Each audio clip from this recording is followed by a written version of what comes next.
A lot of stuff's happened since we were on here last.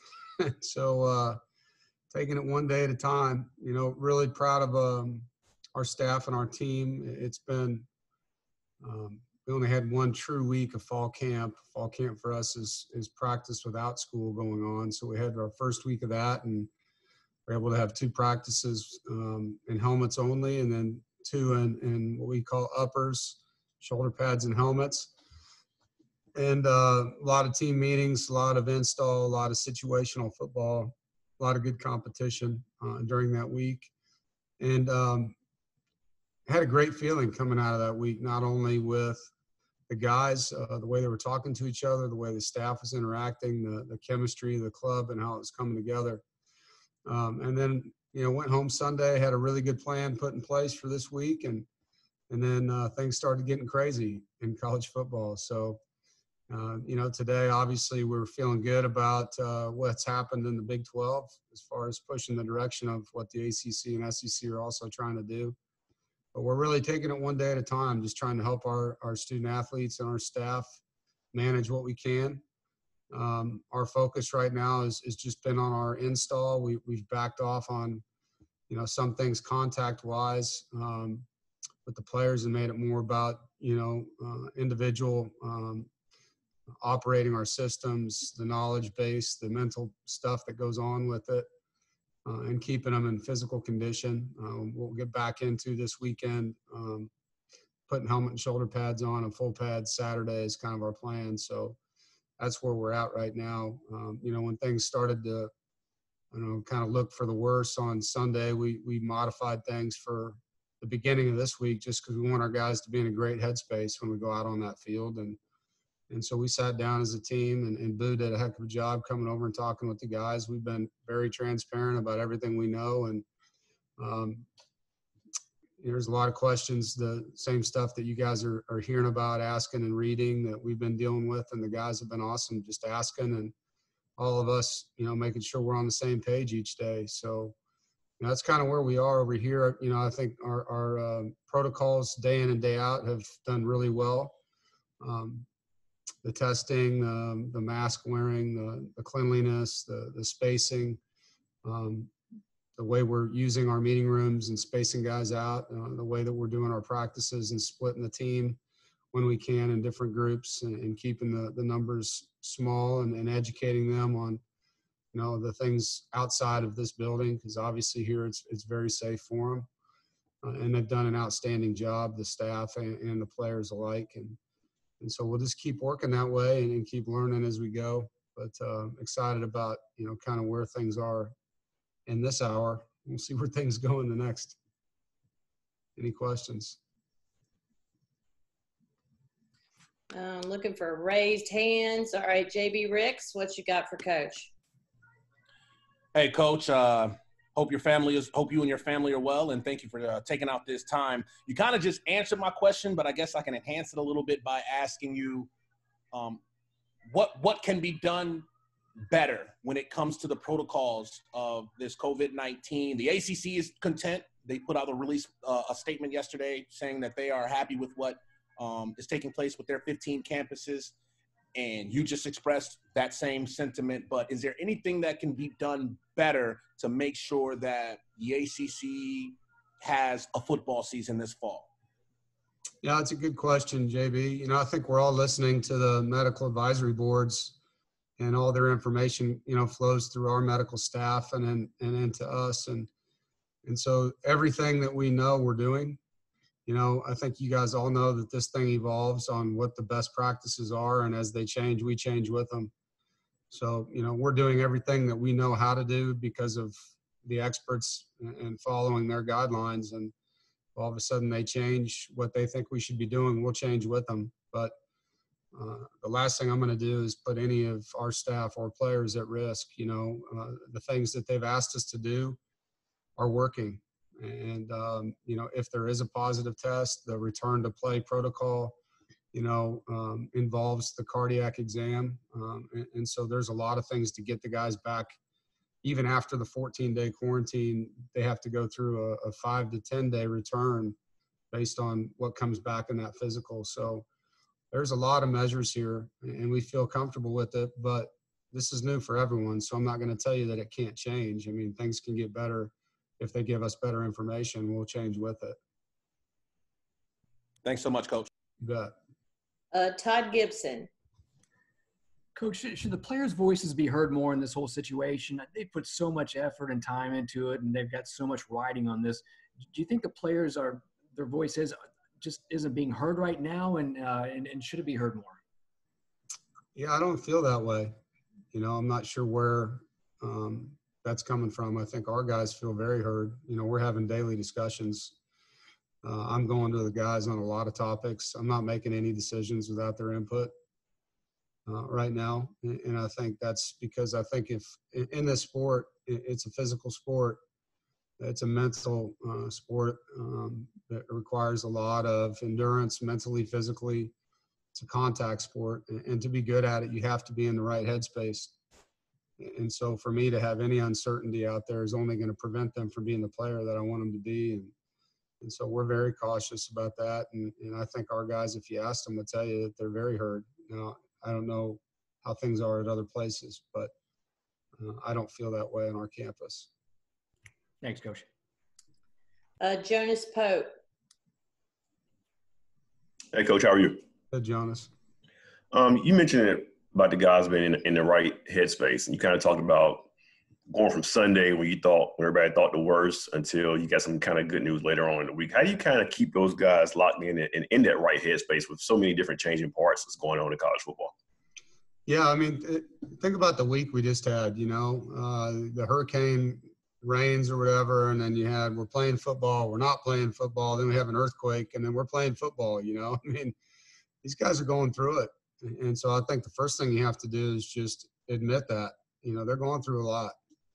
And so you have to be vulnerable with them. You have to listen to them. You have to talk to them. You can't hide things.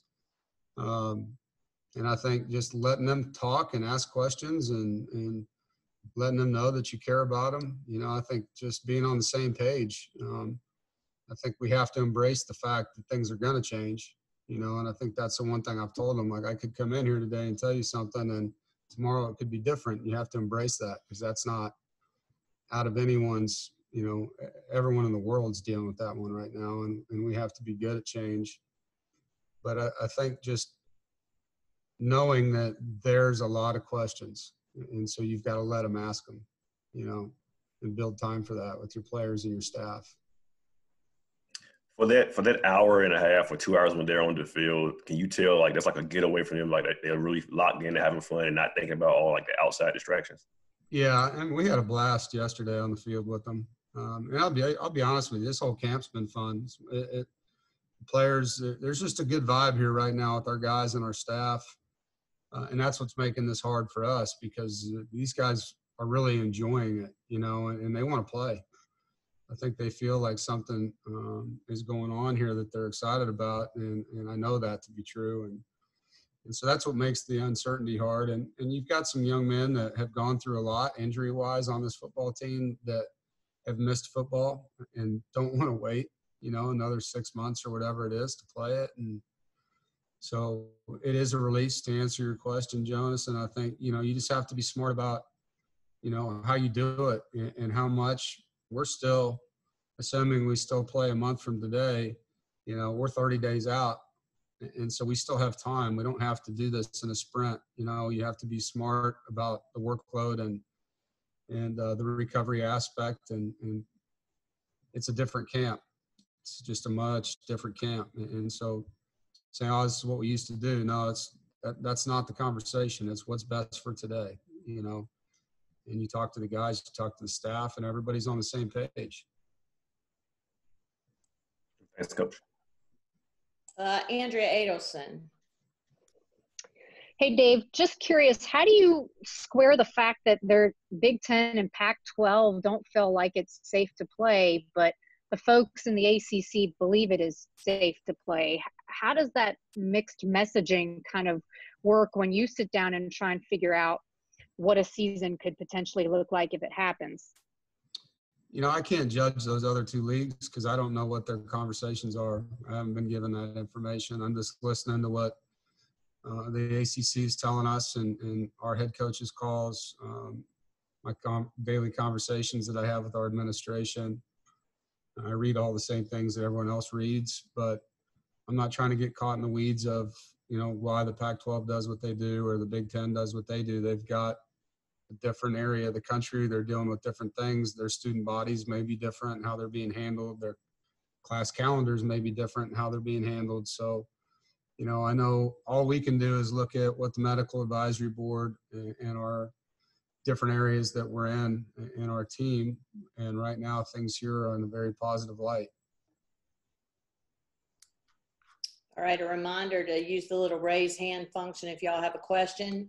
Brett Friedlander, what do you have? Dave, how you doing today? Good. How you doing, Brett? Good. I'm doing okay. So outside of COVID, how's the health of the team as it pertains to knees and ankles and backs and things like that a week into practice?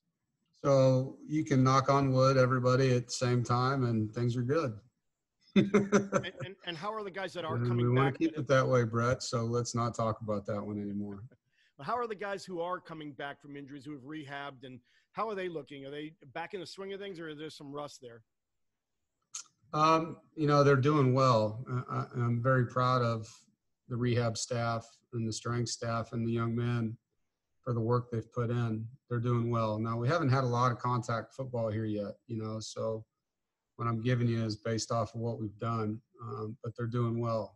And the return for just about all of them is right exactly where you thought it would be. And so we just need to progress here over those next 2.5 weeks and hope that stays as it is. I know there's got to be more questions, but I don't see any more hand raises. Justin Williams, what you got? Coach, Director of Athletics, Boo Corrigan came and spoke with the team yesterday just to kind of talk about some of the uncertainty that was going on over the weekend. Can you talk about, what he discussed with you and the team and just how frequently y'all are staying in communication? Well, if I don't talk to Boo every day, I talk to Fred, his, my football administrator. And so I feel like I'm getting daily info, whether I'm calling him or he's calling me. He's been phenomenal, keeping me in the loop. And if I have questions, I reach out. But we've got a good working relationship communication-wise. And, with what was going on yesterday, or I guess it was Sunday, there was a lot of questions the guys had and just felt like going to the highest branch that I could go to for them. Boo asked if he could come over and help, and I said absolutely. And so we had a team meeting at 8:15 just to discuss the state of college football and what he knew and let them ask all the questions they wanted to ask. And they're all the same things you've been reading about, eligibility, if they push the season and different things like that. How long are we going to have to wait to know? Because we all thought, when our schedule came out that it was done, right, that we're playing. And then it stopped. And so they're like, how long are we going to wait? And I think that's the hardest thing for all these young people right now is they really struggle in the unknown. Tell them they're playing or tell them they're not playing. They may not like not playing, but at least they know. When you're sitting there thinking you're going to play and the next day you're not, then you are, then you're not. That's hard, on the mental well-being of these guys. And so they just wanted to get a timeline and find out what are the meetings that are taking place? How many of these meetings are there? How long do we have to wait? But I thought it was great, that he came over. And I think that's the thing that our athletes really respect about Boo. He's very straight up with them. He gives them information. He's not trying to, duck and dodge. I mean, it's just how transparent. If he doesn't know, he'll tell them, I don't know that one, but we're trying to find out. And so I think they appreciated the honesty and just, to get the info from him. And then we jumped into, different things on the team, where we were going next. And just a quick follow-up on something you mentioned about the mental aspect of it all. If a season is not played, your guys better than almost anybody. What do you think their reaction would be to that? I know that a lot of them will be disappointed, and then we'll just have to quickly turn them into what we're allowed to do. I think the biggest fear for all these guys is it's going to go back to how it was in March, right, where all of a sudden they're on their own and everything was figure it out, go home. And that's, not the direction any of us want. We want to play. We want to be around our athletes. They want to be around us. They want to train. They want to improve. They want the interaction of their teammates. And so, where all that goes, I don't know. All I know right now is we're focused on getting these guys ready for September 12th and helping them through these up and downs, because their mental health is critical for them to be the best version of themselves. We've got to be very cognizant of that. Thanks, Coach. You bet. Jonas, you have something else? Yes. So the first day of class was earlier this week, and you finally get all the students back, and the guys are away from the Murphy Center for a couple of hours. Did any guys, maybe your leaders or some of the seniors, come talk to you about some concerns they had just being around campus or any issues through those first couple of days of class? There were some questions about how those classes would be. I think they were nervous, because in our meetings they're spread out, and they're wearing masks, and we're very detailed about that with them. And I have a son that goes to NC State, and so I called him and said, how was it? He's like, there was like 5 empty seats on each side of me. You couldn't walk in the room without the mask over your nose. Teacher had a big, shield up in front of them when they lectured. He said it was very, very safe. And so I told the guys that. Several of them had them. And, our message to them was, go to your first class. If you don't feel safe, then go to your academic advisor and see if you can switch to an online class. And the guys that I've talked to that had class yesterday were very happy with the setup that they had in their classrooms. They were completely okay with it. I haven't heard from one player yet that didn't feel that way. So that was positive, because, obviously that's the thing you hear on the national stage is what's going to happen when the students come back. But I don't feel like the classroom setting is at all part of what they're afraid of now. JB, you have something else? Yes, ma'am, I do. Coach, yesterday, Mac Brown was very adamant about if the ACC gets shut down, there has to be a contingency plan in place. I'm curious to know from your perspective, if that does happen, what do you think should be the best scenario or the best contingency plan if they decide to not have football this fall? Well, I think the first thing is just giving us access to the guys, allowing us to have interaction in their lives and continue to help them develop. Again, like I said a minute ago, I think if you pull the plug on the season and then just say, hey, go home, figure it out like they did in the spring, which I know nobody knew where that was headed at the time. We all thought they'd be back soon. That's not good for these young men, and it's not good for anybody, really. I think we all agree, and you've seen it even stated by Trevor Lawrence, that, a lot of these young men are better being here where they're tested every week, where they're around health and safety, where they got good food, than they are going back to their communities where they're not going to have that kind of care. So we would want them to be able to stay here with us and be a part of it. And, I can't tell you the number one best way to have that set up, but I know there's going to be a lot of people sitting together here in the ACC talking that through, just like we did coming out of the spring on our return to play. There was 15 head coaches talking that one out on what is the best thing for these young men, and then putting together a proposal to the ADs and compliance and coming up with what's best for them from a physical and mental standpoint. Thank you, Coach. You're welcome. Jonas. Yeah, I'm just curious, through a week or so of practice, you had a little bit of time now to kind of watch the guys and evaluate them. Which players have you seen so far have taken maybe the biggest leap from when you saw them in the spring until these first few days of practice? Guys that were in the spring? Just any player from the last time you saw him really was the spring, those 5 days, and now you got him for a week of practice. Yeah. Who you seen? Terrell Dawkins, one of our defensive linemen, has had a really good couple days. He's gained some very good weight. He's running well. He's improved his practice habits. He's been very impressive. It's been fun to see him out there. I think Tyler Baker-Williams has really excelled this first week of camp. On offense, Emeka came out strong and made some really nice catches early on. The offensive line has been impressive. There's good depth there. They're all back, and so getting to see that rotation. Derek Eason, who we moved from D-line to O-line, it's been fun to see his progress on the O-line. Having, Icky and Tyrone running around out there at the same time at times has been fun to watch for all of us. I think the backfield's fun to watch right now. You know, there's 3 backs and really 4. Delbert's playing well, but, you know, to see the rotation that Coach Roper has, you know, from Jordan Houston to Bam to Ricky, and then Delbert and Trent. I mean, there's 5 guys that are in and out of that backfield that are making plays in practice, that are physical, that have confidence. And so that's been fun to watch. Does anybody else have anything? Julia Carter. Matt. Sorry, Matt. Yeah, sorry, I'm using my daughter's Zoom. Coach, you had a late addition to your roster in Raquem Ashford over the summer. Can you kind of talk about how that came together and how quickly he's been able to adjust?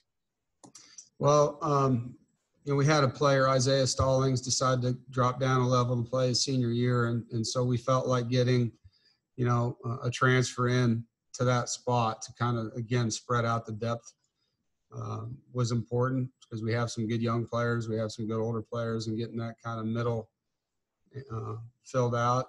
So we went around and started looking at, you know, the transfer portal, the junior colleges that were out there, and Coach Mitchell found Raquem. He's been great. Really impressed with his football IQ, how fast he's learned everything, works really hard. And he picked our defense up really fast. And so, you know, the physical tools, it's hard for me to give you that yet because there's a lot we need to do still to see how he is in coverage and tackling and things. But the mental part, he's been really, really good, picking things up, and just his day-to-day work ethic and attitude and consistency.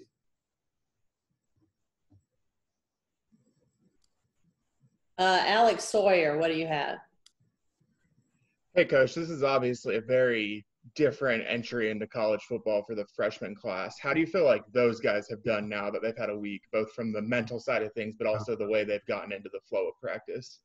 Well, I think you have to take your hat off to that class, not just here. I mean, boy, what they've been through, you know, and so many of them losing their last semester of high school for the ones that weren't early grads, and missing graduation, missing prom, missing all the things you get to do with your friends. I think all of us would say that was a great semester of high school for us, you know, and so they lost that. And then they enter college during, like our freshmen were in Wolf Village dorm and there was no one else there. Imagine being dropped off by your family and see you later and you're the only one on campus. It's been hard, and they've really, really handled it. And I think what it did is it brought that class together. They have really good chemistry. They look out for each other. They have a good bond that, you know, shared adversity creates, I think. So far in practice, they've done a nice job. You know, we've been able to get them some repetitions. And, again, you want to see more with the physical things that are coming. But it's been an impressive group. And you don't have to tell them too many times to do something. You know, I think that's the one thing that all coaches love is we call them one-time players. You tell them something one time and then they go do it. And there's a lot of guys in this class that are that way.